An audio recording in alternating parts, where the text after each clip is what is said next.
is it hard as a manager to try and get the team motivated again? I'm just interested on your experience there.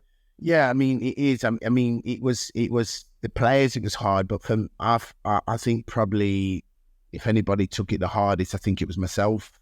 I really struggled with it really in the summer months, really, in terms of missing out by a real whisker, because there was such a determination and a desire to get the club going again, and I was really burning with a real element to really get the club up and going again. And in the summer, it just served as I think the hurt really pushed us and drove us, really did, and that ultimately drove us. And when you look at the points tally, you think in the first season you get something like 85 points or something like that, and the second season you get 96.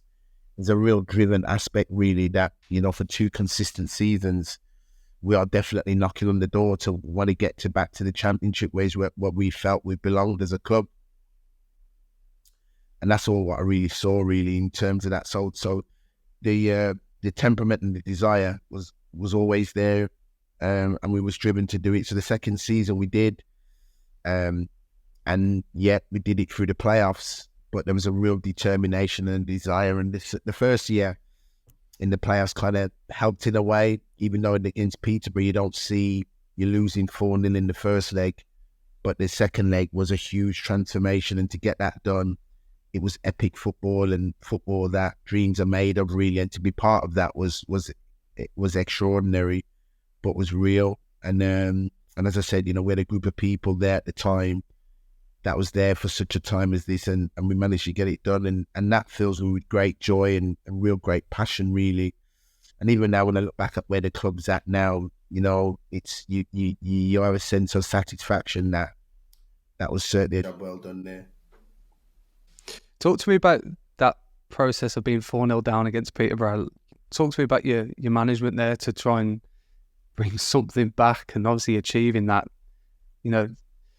There's all these famous finals in the past, Istanbul, and everyone's and other finals where comebacks have happened, but everyone's always intrigued by what the manager does. So do you want to maybe give a little bit of insight on what Darren Moore does when he's 4-0 down to try and get the team winning? Well, for me, did I ever foresee us losing the first leg 4-0? No, I don't think any manager would do, not especially for us, where you'd gone into the playoff first leg and you've got the best defensive record in the league. So you don't expect to go to Peterborough and be 4-0 down. But when I look back at the game, with the chances created, on the night they had probably 5 chances and converted 4.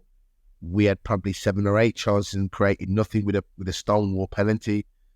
So the game didn't really necessarily pan out and play to where it was, and I had to watch the game back and keep a sense of perspective in terms of how the game was for the second game. And then what we did was we looked at the game, and there was still another leg to play, and my job was to make sure that the team is prepared as best as possible for that game.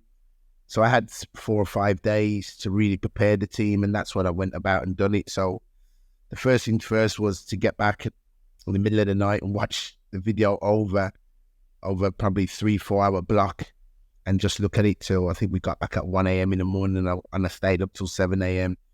But I knew by 7 a.m. I had a game plan in my head for that playoff semi-final second leg. And then it's just about executing the game plan to perfection over those 4 or 5 days and making sure I've got a group of players on the same page. The next thing I did was the next day was meant to be a day off. I got everybody in because I didn't want them to listen to all the social media negativity. So I did. I got the players in, and the day off, what they did have was to spend with the families. I brought them in, so I was trying to control the mind. And the mind was to watch the videos of us scoring goals at Hillsborough. And I think that season we'd already, in the league, we'd scored 65 goals. So when you break it down or something like that, we'd scored an average 3 goals per game at Hillsborough. So we only needed a 20 or 25% of goals. We needed that 4th one. So it was looking into that. It was breaking it down and looking into, we felt we had over the course of the game, with injury time, we had 26 minutes per half to score a goal. When you look at that in football, there's a lot of time to create chances and score a goal. the beauty on the night was when we did play, we scored 2 goals after 25 minutes, so it was game on. And of course, that gave the crowd belief. But in between that as well, there was a real mind messing around psychological thing with the players. On Monday morning when we got in, I'd done penalties with them. I put loudspeaker boxes on there with chorus of boos from fans, and the boys trained under the chorus of boos because that was the environment that we was going to be playing under. I took them at the stadium, and again, even chorus of boos on the mic. So they were training under extreme pressure. And after every training session, we'd done penalties, because I said it's going to go to penalties, because when we get back to it, will go to penalties. So there was a real mindset, psychological, physical elements of it, messages, playing videos of comebacks every single day, not just in football, in boxing, in golf, in athletics. Every single day, the players had 2 videos of some sort of comebacks and some sort of reality that it can be done. It's what we're going to do. And I said, it's going to be a miracle, but we are going to do it. And it's going to be a miracle, not in the fact that we can't do it. It's going to be a miracle because nobody's ever done it from 4 goals down. And that's why it was that, really. And that's why we came together as a group of people, and real grateful. And obviously, by the grace of God as well, we managed to turn around that deficit at Hillsborough. Hillsborough's a place where, if ever you're going to do it, we had 33,000 in there hanging from the rafters, really. So once we scored the first goal after 9 minutes, and then the second after 20-odd minutes, there was lift off, really. And by the time we got in at half-time, the noise at Hillsborough was just absolutely deafening, because there was a real belief, and it just gave us the upper hand. And what seemed impossible, or at the time, some of the commentators used the word insurmountable, was very much possible at the time. And was really grateful that we managed to pull it off and take it to extra time, take it to penalties. Once it went to penalties, I knew we'd already studied, we'd already practiced it, and we executed 5 well-taken penalties that took us to Wembley to the final, and that's how we got the job done.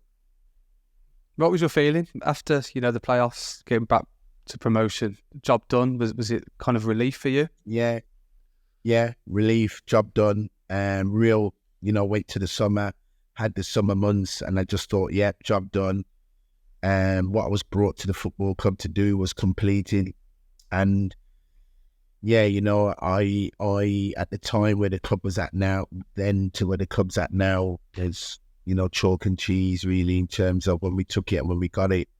But what a wonderful club, what a marvellous football club. And they're back in the second tier football where they belong. And I'm sure the aspirations for there is to try and go that next step and see if they can build it to try and get a chance of getting into